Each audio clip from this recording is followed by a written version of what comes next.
everybody? It's your boy Real back with another review, man. Yes, I know. Real, what happened to Throne Thursday? You missed it. I apologize to my people. Okay, I just started a new gig, trying to get the sleep pattern down. My son went to his first homecoming yesterday. It's a whole thing. It's a whole thing. But I think I might have found the groove. I got the new job out the way for a week. So I think I got it. So I should be back on schedule for Monday, Tuesday, and Thursday. And then also, it's October. So what I plan on doing is reviewing some horror movies, new and old, right? Maybe some series, but it's gonna be like a Halloween theme type month. So be on the lookout for that. I got some cool things in store for that. But anyway, all right, you're here for your very late Game of Thrones Season 2, Episode 3 review. I know. All right, first and foremost, I'd like to salute the Discord gang. You know what it is. All right. Those listening on Apple and Spotify podcasts, the people who are probably the most mad at me. They like, I don't understand. I know they check it every day looking to see if I drop something. I'm going to be on time, people. God's working on all of us. That's how you get out of stuff right there. You're like, damn, bro, get yourself together. You're just like, I understand. God's working on me. How can they attack you after that line? Right? You can use that. You're welcome. And of course, you the viewer. All right, what's popping? Let's get into this one. This episode, we got no Daenerys. All right. And we've got no Stannis. No Stannis Baratheon. So we're gonna kick this one off with let's take a look at Renly. Now we see how his older bro Stannis is, right? Very hard nosed, very, strong willed, fake honorable.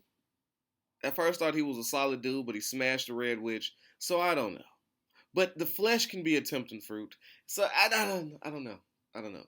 But now we get to see how Renly holds it down. Now we know Renly has over 100,000 soldiers ready for action, which makes him very valuable.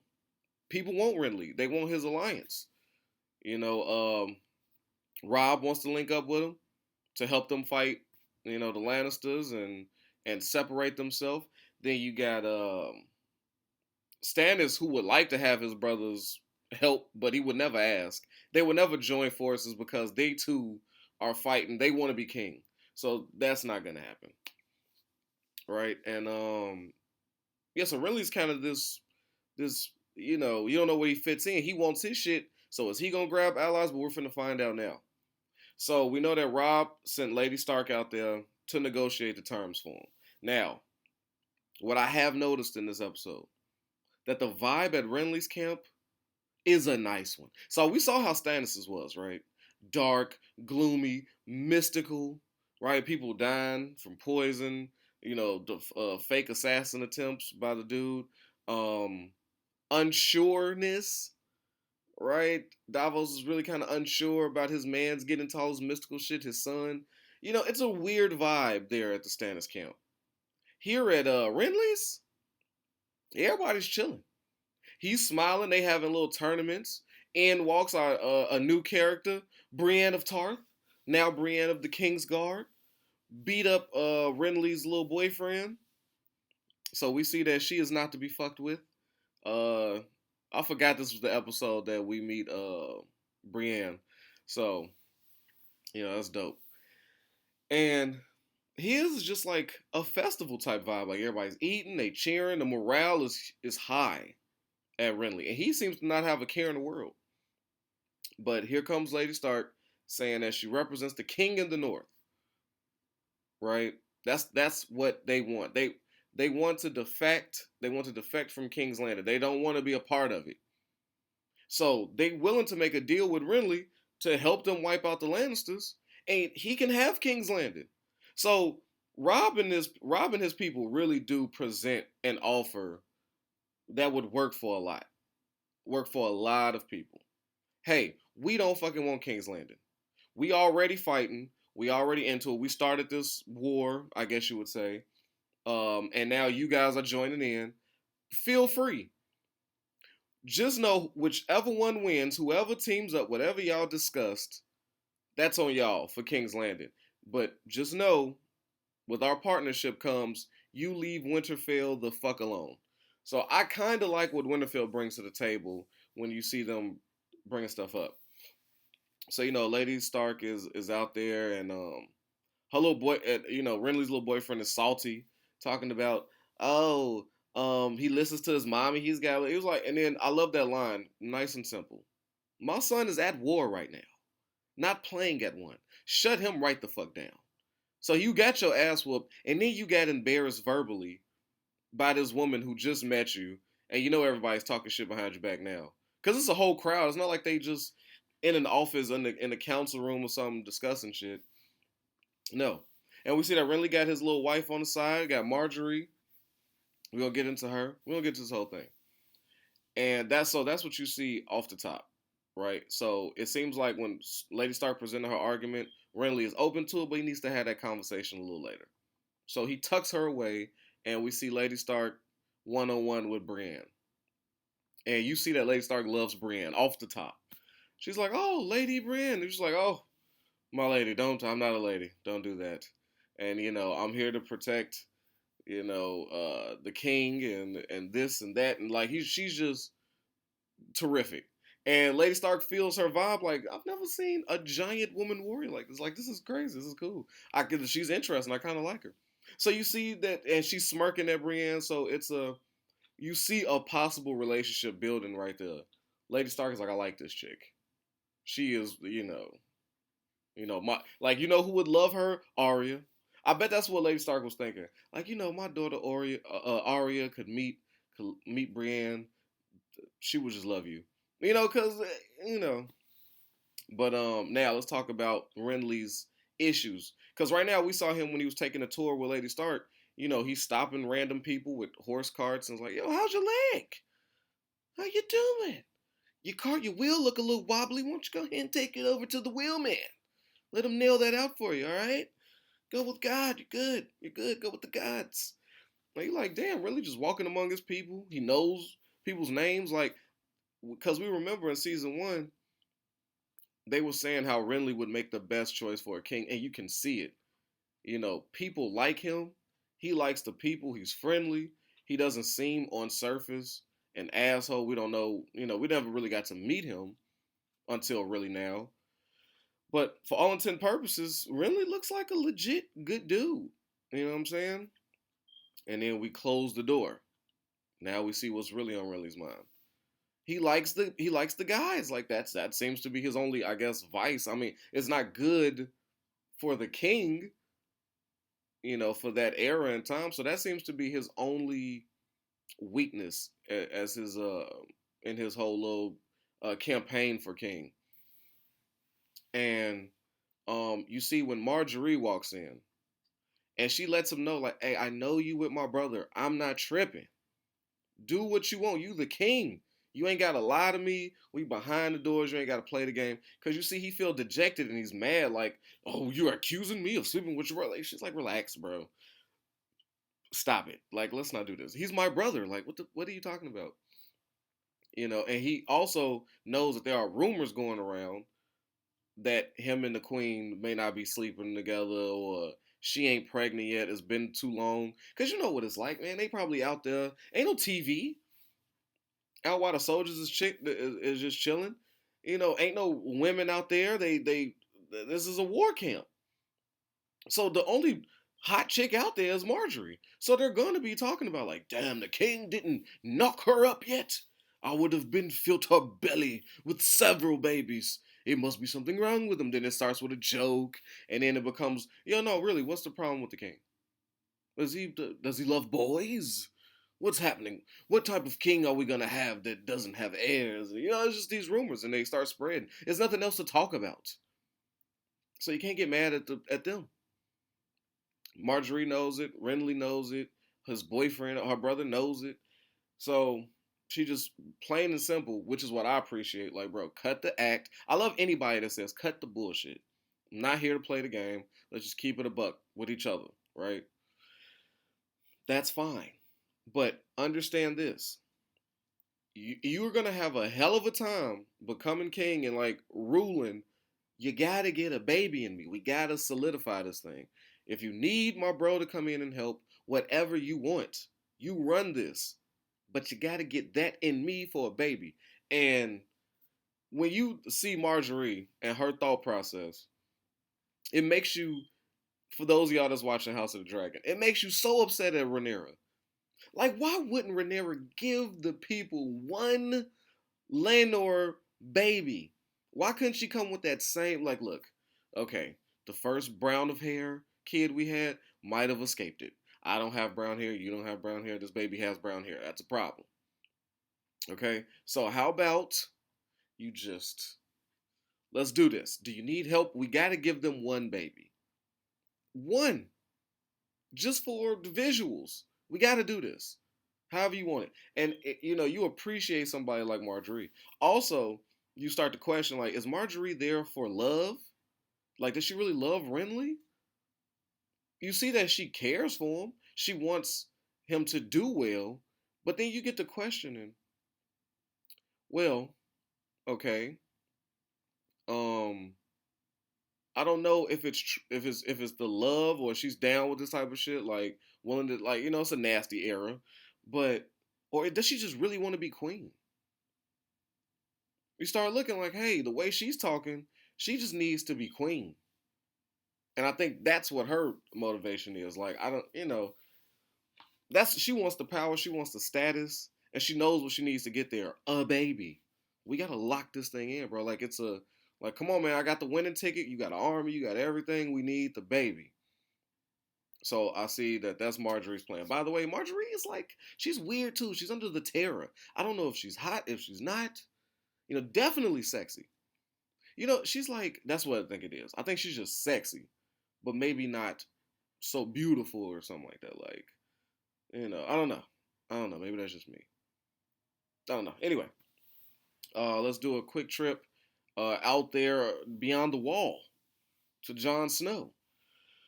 All right, so last time we seen Jon Snow, he was fucking unconscious for sneaking behind a nasty man in the woods, um, with the daughter wives, and now he's conscious, and dude is pissed. He brings him in front of Lord of Commander and goes, "You motherfuckers gotta go. This piece of shit sneaking around. I should have murdered him. You know what I'm saying? He's following me, and y'all gotta go." So now Lord Commander is tight, right? He's upset, reasonably so, because this is the only like safe haven and a place big enough to shelter the Night's Watch when they need to go north of the Wall. Because after this, it's woods, baby. It's woods, wildlings, and whatever the fuck else is out there. Okay, so he's a little salty that he was one day he was drinking a little ale, eating some meat, planning his next route, right? And then here comes Jon Snow, Jon Snowing up some shit. And he wants to get mad at Jon, but Jon tells him but he's killing the boys. That baby boy that was just born, he took him out there and fucking something grabbed it and then he's looking at Lord Commander, he's like, but you knew. You know this. And Lord Commander feels for Jon Snow like Jon is a good dude. And that's a rough thing for anybody to watch. I actually really like the Lord Commander. I really do. He's the definition of necessary evil. He is teaching Jon Snow, he's giving him a crash course in fucking leadership 101. We are for the whole. Yes, sacrificing baby boys to something is wrong. However, this place is the difference between life and death for your brothers. So if this is this man's business, I think it's wrong. You think it's wrong. We all think it's wrong, and I don't have to like him, but we gotta respect what he got going on, because what is it gonna be? We fight this man to fuck up this relationship over a child that's not ours, and then we're fucked, and the nights before us are fucked. Like, what do you want? Necessary evil. And you just got to lead with what you have to the best of your abilities. The job of leader is to keep your people alive, one, and as successful as can be during missions Like it's a tough place. And John is just so emotional, and you respect it. And he sees that it is crushing John. He's a real noble dude, but he's trying to break him of that, not nobility, but reason. You got to be reasonable. Tell him, man, you got to learn how to follow first. But and John also shares like, but it was something else that took him. I saw it. He's like, and you see the Lord Commander. Yes, he saw the Night Walker, so he's like, okay, well, if that's how he's protecting himself from them, then that is what it is. We gonna see a whole lot of shit going forward. But other than them two, because they now got to pack up and go. John done fucked it up for them. You're responsible for your +1 people. So John done ruined the party, you know, and here comes Sam. Oh, Sam, just love him. He done found that pregnant lady. He's smitten with her, giving her little past hand me downs from his mom. Like, oh, it's a rock from my mom, and thought you should have it since we're leaving. And she snatches it real quick. And they have a terrific little flirting thing, and he's just you're so happy for Sam. You just really want it to work out. You're like, I hope Sam gets that chick. You want nice things to happen to Sam when you watch him, man. You love him. You gotta love him. That's it for North of the Wall. Oh, we got Arya and Gendry out there. So this was only to show. Well, they got attacked. Outside of the conversation she had with the guy from the Night's Watch, because she's having trouble sleeping, and so she looks for some type of comfort. And dude gives this elaborate story, which is one of my favorite thing about Game of Thrones. Much like the old lady that tells Bran the stories about the White Walkers and giants and all these other things. So his individual story, like they in Game of Thrones, a character who you think is like minute or just a nobody, you realize that when they do these little scenes, that they're not a nobody. Everybody that's seen has a potential story, and that's what his was. His whole tale of watching his brother get killed, him uh, powerless to do so, to do anything about it to save his brother, but he and how he could barely remember his brother's face, but he could remember the motherfucker that killed him like it was yesterday. And how he chanted his name, and one day he came into town and he fucking got his, and this is how he ends up at the Night's Watch. He runs to the wall, and now he's that. And it's very similar to Arya's story. So now Arya is just soaking this all in, like, okay, this is how he copes. This is how I'm gonna cope. I will never forget the faces. That's key, faces and names of these people who did this shit to my father and to my family. She put she put Sansa in that group too, which I hate. I hate that. But they get attacked. And the dude that led that charge, the way he killed that boy, talking about, he said, carry him. I said, yo, it's a cold world out there. It's a hard, hey, being a kid in Game of Thrones, any adult you see in Game of Thrones earns your respect. Because being a kid out there ain't goddamn easy, man. You are dying kids die every day by the dozens out there. So anybody, even the fucking bum, he made it out of childhood. So you got to put some respect on his name. For real, it's a hard world out there. But that same kid happened to have stolen Gendry's helmet, and that's the only way they knew how to decipher who Gendry was. So Arya's captured, and she says, hey, you want Gendry? You just murdered him. He loved that helmet. So she held her mans down. She lost the dude that was leading them, and now she's captured. So now Gendry's dead. We don't know what they're gonna do with the rest of them. Are they gonna march them back to King's Landing, or what the fuck? So that's Arya's tale. But yeah, speaking of Sansa, God, every scene I see with poor Sansa in it, it breaks my heart. Like her having to sit at that table with her ops, eating dinner. Now you got, Cersei's little ones are little ones. They're not assholes yet.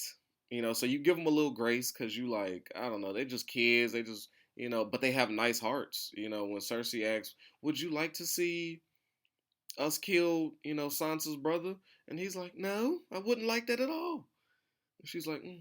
So you're like, okay, there is a Lannister that's not evil outside of Tyrion. So you feel good about it. You're like, oh, okay, cool. And then the little girl just wants to talk about dresses, and she's forced to hold these, and Sansa's forced to hold these inane conversations with these people, and she's got to be a robot, and Cersei's like staring at her, making sure she is on point, saying the right thing. Cersei knows everything she's saying is full of shit. She knows it, but she needs Sansa to be on top of everything. Like, hey, play your role. This is your position. You got to play it, shorty.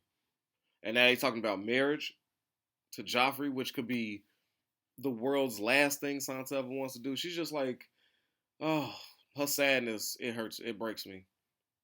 It does, because you just try to put yourself in that situation. You're like, holy shit. But then we see that she gets Shay as her handmaiden. Now, I don't want to start on Tyrion right now. I want to go out to Theon first. Then we're going to end with Tyrion at King's Landing. So hold that thought. Prayers out to Sansa. She's living a rough life out here. But yes, I want to talk about Theon Greyjoy and the Greyjoys. I don't know why they shit has joy at the end. Those are miserable people. But this one, Theon has fucking had enough. Now they playing with his body. Okay. First off, he was like, his father comes in like, all right, this is the plan. Your sister's gonna take 30 ships. She's gonna fuck up the north, right? Winterfell is gonna cause some resistance. They're gonna be a problem, but it doesn't matter. We're gonna own the majority and the surrounding lands around it. Okay? So while they're focused on fighting the Lannisters, while their forces are out that way, we're gonna come fuck them up and take all this on this side. We're gonna claim this. Right? Then it's up to us to hold it. You are going to take a ship and you're going to slap around some fishermen. Okay? Because they're a little tough. Right? They be out there fishing, minding their business. So you just need one ship to handle them. So now he's disrespected. Right? He's like, the fuck? She get 30 ships and I get one? Well, your sister's commanded man. She's done this before. You get a ship. You're lucky you get that. So now Theon is in a predicament, right? Now, a lot of y'all may feel bad for Theon, might say, oh, he was a victim of circumstances, a fucked up situation. I gotta be honest with you. I don't feel for Theon at all.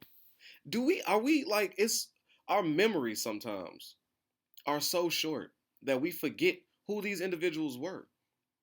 All of season one, and I do mean all of season one, he has been bragging about the Iron Islands to any whore who would listen to him. He makes sure that people knows that he is not family of the Starks. Now, you're going to rebut that Robb always gave him a rough time. Always reminded him he's not part of the family, and this and that. Who else did it? Who else did it? Jon? Did Jon do that? No. Did Bran do that? No. Negative. Robb was the only one who was the oldest. He's the big bro, the one who was made to tease motherfuckers. Like, that's just what big brothers do. But Theon knew he was a part of something. He knew that, no matter what Robb was talking about. But everybody else looked at Theon as family. So you can miss me with that shit. How he wasn't. No. Matter of fact, he was treated better by Lady Stark than Jon Snow was. Lady Stark liked Theon more than Jon. So you miss me with that shit. With the whole... No, Theon always bragged about the Iron Islands and always threw it in their faces like, oh, if my father wouldn't have lost and this and that and anybody. That's called fucking instant karma, my guy. Now you finally get to these Iron Islands who you've been bragging about, what that you're the prince of. Here I'm a nobody, but there I'm a prince.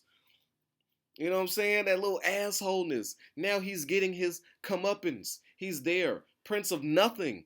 Of one ship. There to battle fucking fishermen. I don't feel sorry for Theon. I don't. I don't. He's trying to prove something to a motherfucker who he calls out. He calls out his father this episode. He's like, bro, you keep beating down on me, but you're the one who bent the knee. You the one who gave away your only remaining son out of fear to save your own ass, and then you've done nothing but cuss me since I've come back. Talking about I'm soft and this and that, but you did that. Where's your? And he catches a backhand. So he did speak some truths. That did happen. So you know what that tells me? Your family is a group of losers. Y'all are thieves. The Iron Ways, that's Black Air Force energy. I don't like Black Air Force energy. No. Because here goes Theon, like, why are we pillaging shit when we could team up and be given castles and land? We could be given more things. Why would we do this? Because it's not the Iron Way. Here on the Iron Islands, we get up, we slap salt water in our faces, we tie up our Black Air Force Ones tight, we put thou ski mask on, and we take what's ours. We take it the iron with steel. We just take shit. And I'm like, does that work? Now, I gotta be honest. Their god that they pray to is that's a dope ass name. The drowned god, that's hard. That's hard. I might have to put that on a t-shirt. The drowned god, that rings out so well.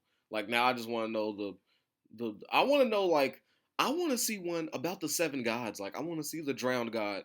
Like am I crazy for wanting to see like they just say fuck Game of Thrones, not fuck Game of Thrones, you know, nothing like that, but like they make another spinoff, but of the gods. I want to see these gods. I have to see what the drowned god. I need to know his backstory. I need to know that. That's so cool. But yeah, so it's like the Iron Islands. I mean, yes, on paper, and they're we don't sow oats. It's it sounds cool. They sound tough, but when you get past it all, they sound fucking stupid. You mean to tell me that if there's nothing to steal from, if there's nobody to steal from, you don't eat because you don't know how to sow oats? You won't the what? You won't make wheat and shit for bread like you don't.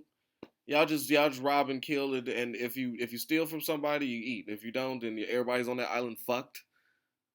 What? It's not a it's not it's not a recipe for success in any business model. It doesn't make sense, Iron Islands. Sure, tough guys, it's just not sustainable. They're dumb. The Greyjoys, the Iron Islands are fucking dumb people. Please. And, and as Theon tries to point out why they're dumb, and they go, "You're just for your other family," and then the sister's like, "Yes, your other family," and it's like, okay, you keep doing this, but I'm here. All right, fuck it. So now I'm gonna be dumb. So instead of what Theon should have done, this is what I believe Theon should have done.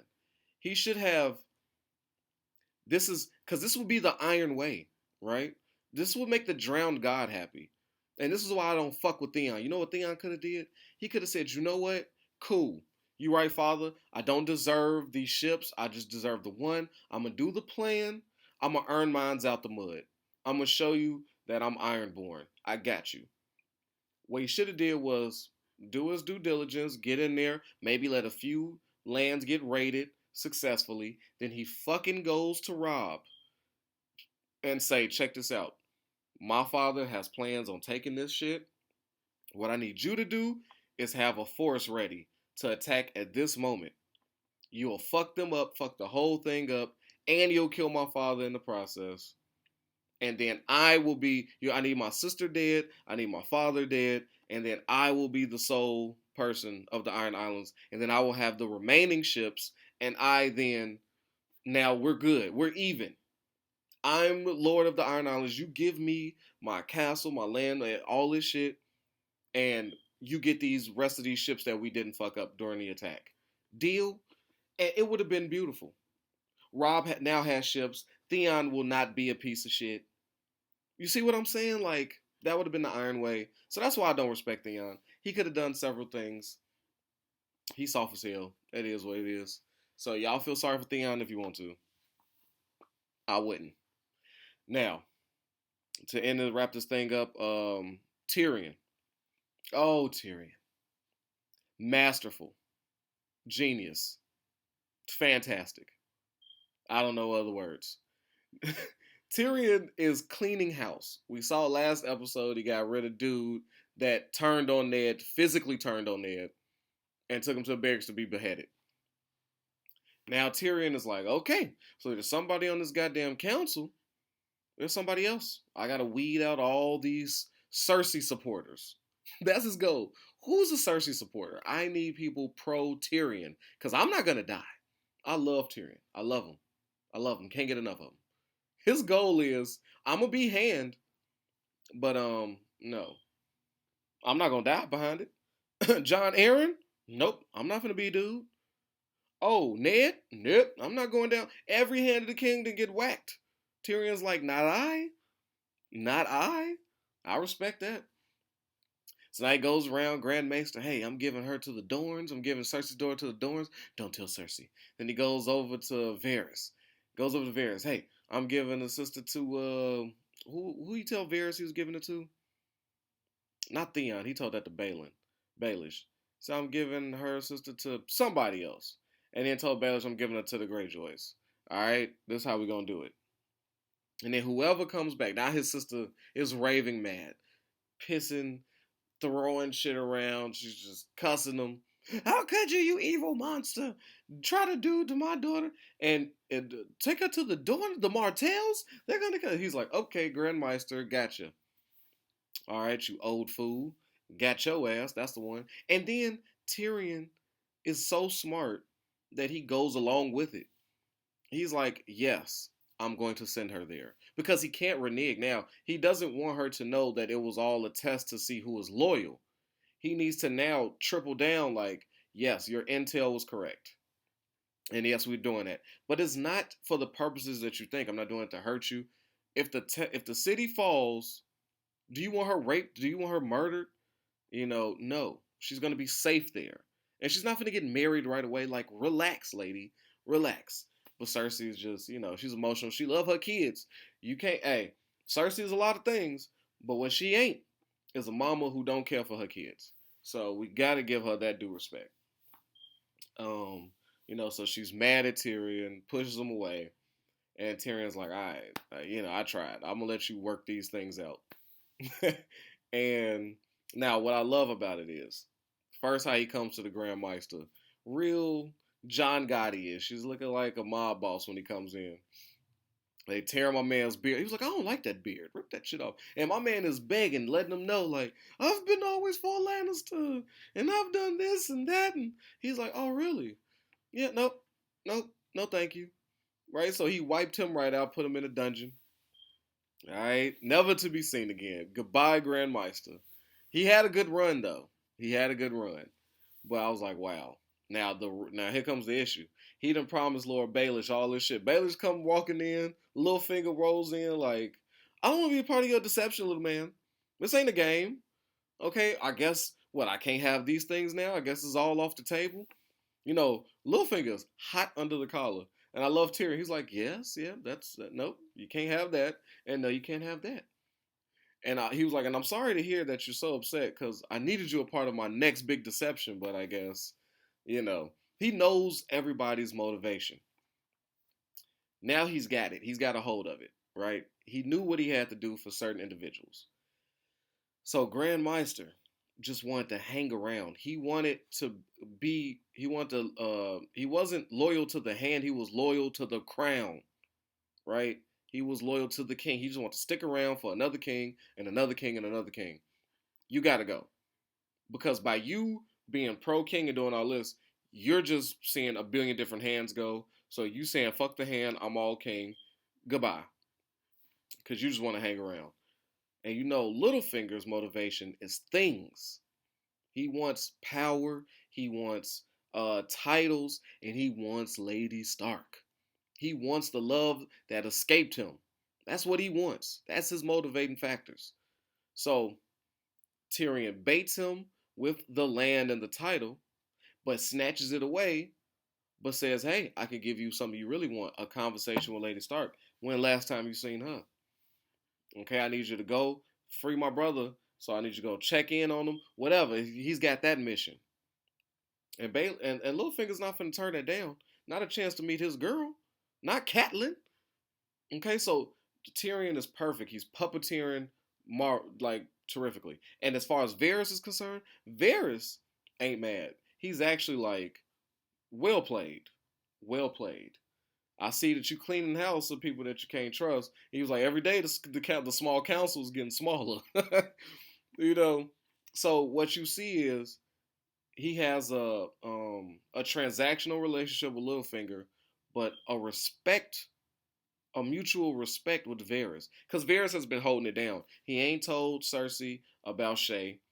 He ain't told Cersei about the plan. So Varys is looking like his number one ally. And the fact that Littlefinger came in, blow up the spot, cussing him out, being mad and all that shit, being emotional, Tyrion knew, like, okay, I can't trust you as much. I can trust you a little bit.